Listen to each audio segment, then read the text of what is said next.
The Delhi Assembly, which begins its new session on the first day of the new year.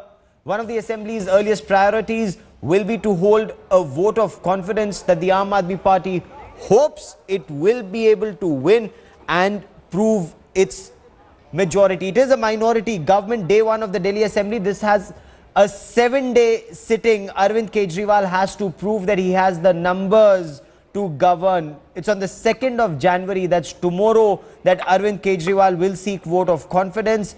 On the 6th of January, the Lieutenant Governor Najib Jung is to address the Delhi Assembly. Now, the newly elected MLAs will take oath today. The trust vote is scheduled for tomorrow. The Speaker and Deputy Speaker will be elected tomorrow as well. And Congress MLA Mateen Ahmed will serve as the Protem Speaker. He will preside over the oath-taking ceremony and the confidence vote. Any other business until the permanent speaker would be held till another speaker, the permanent speaker, is elected. The Aam Aadmi Party has nominated its first-time MLA M.S.Dhir for the speaker's post. Speaker के लिए हमारी party की तरफ से M.S. धीर हैं, वो हमारी पार्टी की तरफ से होंगे। प्रोटेम स्पीकर बीजेपी के सब लोगों ने बोल दिया कि वो प्रोटेम स्पीकर नहीं बनना चाहते, पता नहीं क्यों। You think they're running away from even this responsibility? I think you should ask them. And these are live pictures that we are getting to you from inside the Delhi Assembly. Aam Aadmi Party with 28, Congress with 8 and BJP with 31. That's Dr. Harshvardhan of the BJP, who's meeting and greeting fellow MLAs, Aam Aadmi Party leaders wearing the Mehum Aam Aadmi topi. The swearing-in ceremony will take place in a while from now. Satyendra Jain there.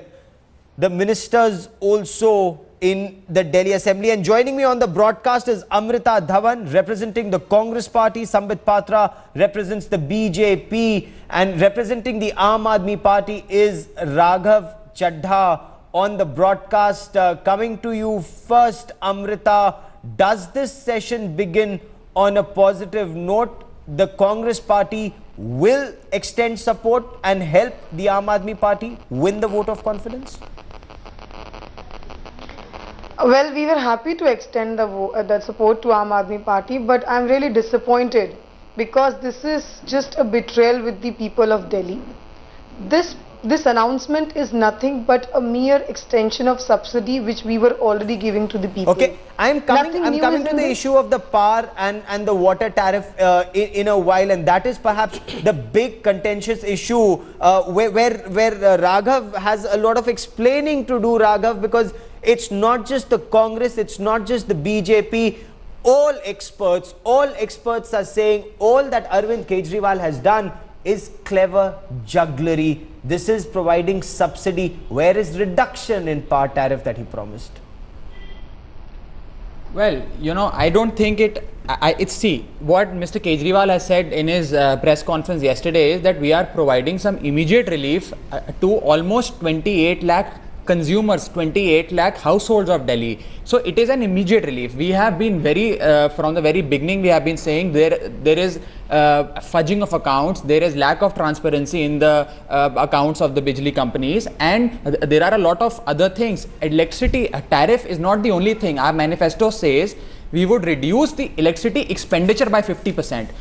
The tariff rate reduction is only a part of it. We talk about slab rate changes, we talk about independent investigation of the meters, we talk about the DERC accounts, the DERC stepping in and sure. So the why accounts. this desperation? Why this desperation then that day one of taking over you make an announcement on water, day two you make an announcement on electricity, which Amrita just started off by saying is nothing but a sham? It is not a desperation. It is providing every common man of Delhi their very basic right. Now, everyone knows that an audit, if it is conducted by the CAG, would take some time. It would take about 3-4 months to so wait for those 3-4 months. Where is time running away? Okay, Amrita wants to come in on the broadcast. Amrita, you say this is betrayal of Delhiites. Why is this betrayal? Yes. No, I must first tell these Aam Aadmi people that they have to understand one thing. Their election campaign is over. Now it's time to deliver and deliver something with substance. What they have done is totally false.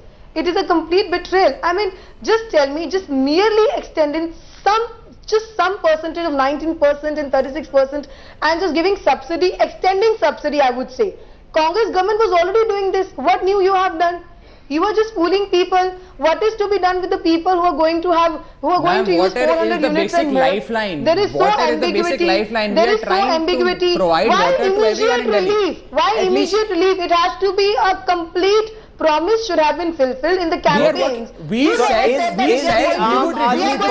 issue remains. We said we would do that in 4 months. We have done it now. We have essentially beaten the deadline in some sense. So Sambit you would get more relief in the months to come. Okay, the BJP should be happy, as Raghav says, they had 4 months to do it. They've done it in 48 hours. Why is the BJP unhappy with this decision? First, the BJP is not unhappy, but over here on the panel, I would request both my sister Amrita and my brother Raghav not to fight. They are friends after all, and we are having the broadcast of friendship today, so we should not be fighting over here in the panel.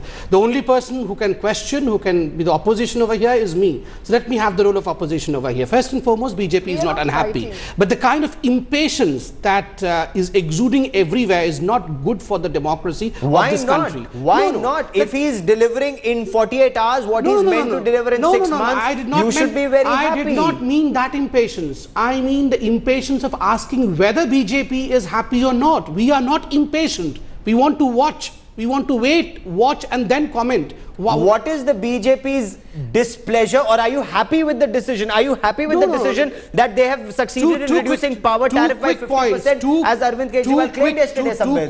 Two quick points, Gaurav. First and foremost, somewhere in this whole broadcast and whatever has been happening with the Delhi electorate and Delhi politics since this 10 days is almost very cinematic. And I believe anything that is very cinematic is not very good for democracy. Let's stick to Secondly, facts. Stick to facts. Facts. Now, facts on electricity. First and foremost, any kind of populist measure based only on subsidy, I believe, is not a welcome step for the futuristic vision of this country. If the future of Delhi is to be secured, then you have to increase the production of electricity. Not that you just have to subsidize, because subsidies already exist, and I believe that the principle of subsidy of both Congress as well as Aam Aadmi Party has done a great deal of damage to this country. Secondly, and most importantly, it is nothing but jugglery of numbers, both the water as well as the electricity. Let me tell you, you say that there is 50% reduction in the bills of those people. Arvind Kejriwal says so. I mean, the debate says so, that there is a 50% reduction in the bill till the slab of 400, 0 to 200 and 201 to 400.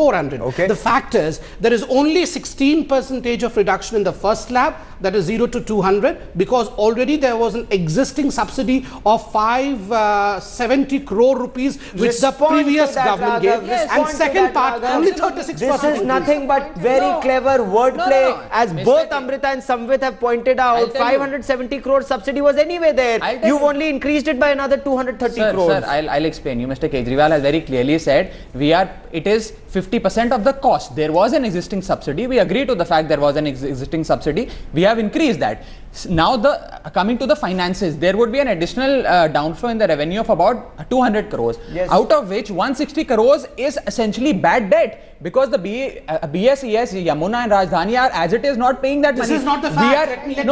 Please listen to me. Yeah. And the remaining 60, close to 40 crores is what the outflow or the downside of the revenue of the exchequer would be. So in totality, what we have said, there is a momentary subsidy a temporary subsidy that we are offering. Once the audit is completed, we would waive off all this. There would be fresh facts, Now coming to the DERC audit said there is a loss, the Bijli company said there is a loss of about 890 crores. Okay. After the DERC audit, it was shown there was a profit of 3600 crores. So this is precisely what we are trying to show, that let's wait for the audit. We have all the figures and facts. Let an independent body come and do the audit. Once the audit is done, the facts would be in front of everyone, and there would be a reduction of more than 50%.